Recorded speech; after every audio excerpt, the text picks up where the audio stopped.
Nusenda Community Rewards Program helps AAUW's Tech Track to offer this camp for 60 girls from all over New Mexico every year, all with a focus on STEM, science, technology, engineering, or math, at a cost to the family of only $50 each because of the generous donations from organizations around the state like Nusenda. Nusenda Credit Union, the power of we. Visit nusenda.org to learn how Community Rewards is impacting communities. Federally insured by NCUA.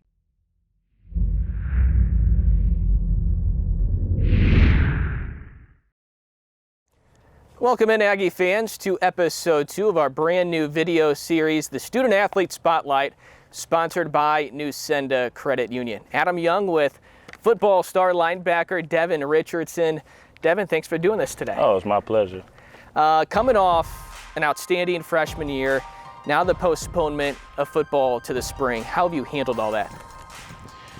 I don't see any difference, but besides the fact it's another redshirt year, so can't do anything but keep up with the mental and just polish up on the little techniques and mental errors from last year that I had that I can just correct on and gain on that.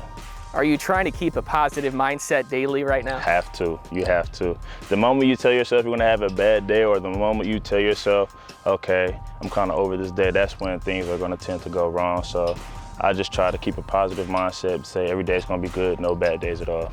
Let's go back to your high school days and your early high school days at Klein in Texas. You were a high school quarterback to start. Yes, I was. Was that your first love, position-wise? I thought my entire life I was going to be like another Cam Newton in the backfield, dropping dimes, but that's not what God had intended for me. So I played quarterback my entire life all the way up until sophomore year, and then coach said he could use my help on the defensive side, and I said, at first, I'm not going to lie, at first, I was like, do I really have to? Like, I was kind of trying to stay away from it, but I just trusted God and decided to play linebacker and started my career as a linebacker my junior year and been loving it ever since. Did you have to change your body, and what was the adjustment like from quarterback to linebacker? I think I was stocky all my life just because my genetics. I was about 185, 190 as a quarterback. And then I put on some more leaner muscle going into my junior year, so I shot up to about 205, and then my senior year, 215. So I think it wasn't too much of a change for me. Was the dream for you always to play FBS college football? It was, for sure. My dream was always to play FBS football and then soon be a professional football player. 'Cause I remember when I was a kid, just doing school assignments, the teacher would be like, what would you like to be for your profession? I always put NFL player every time. I remember talking to you during the pandemic for an interview, and you talked about watching the Aggies in the bowl game in 2017 on television and envisioning what you could do here. How cool was that to watch them in the bowl game, and is that your motivation daily here? It was so amazing to watch them and just see the fire in the guys' eyes when they were on the field and how they were just dominating and be on one accord.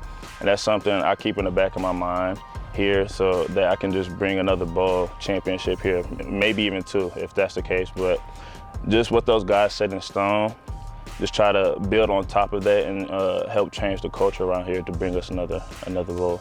How much have you grown in your time here in 2+ years? Oh, amazing. Physically and mentally, for sure. I've gained to know a lot about myself and how my walk is, and it's nothing like college, to be honest with you. The student part, you're a finance major. Why did you choose that? I honestly had no idea when I wanted to major in coming into college, but I just kept telling myself it's fine. Not everybody knows. So talked to my mom and my parents about what I should do and what a good plan would be. And since my mom has a little background in the business field, I decided to go with finance. But around last semester, I was like, don't really know about it. So I did some research and I wanted to go into Knies performance. That mainly goes over the physical aspect, but not only the physical, the mental. So me being that I'm already a collegiate athlete right now, I felt that I could help the younger generation come up, and when it comes to the mental parts of the game and like the last clutch moments, what you're thinking about and how you can compose yourself, I want to be able to give that back. So I might be able to do something with that after my college years here. How hard is it to juggle school and football, and how do you, Devin, prioritize the two? It's very hard. It's honestly like a job. I have practices about 3 times a week, and then having to come home and you want to kick your feet up and just watch a little TV or something, but you know you have to stay grounded and get your assignments done, and you just have to prioritize, honestly. Lastly, Devin, this has been a linebacker university now for a number of years, going back to Rodney Butler, then you had Hanks and Harrington, McQuaker, and then Ferguson a year ago. Terrell Hanks is close to you. I know you really look up to him, and he helped you early on in your career. What has he meant to you? He's meant a lot. That's honestly a brother from another mother, as you would say.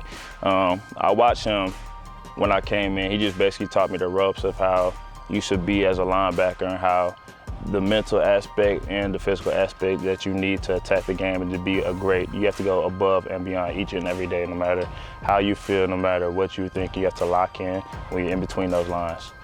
Devin, continued success, and thanks for your time today. Yes, sir, no problem. Socially distanced, that's Aggie football star linebacker Devin Richardson.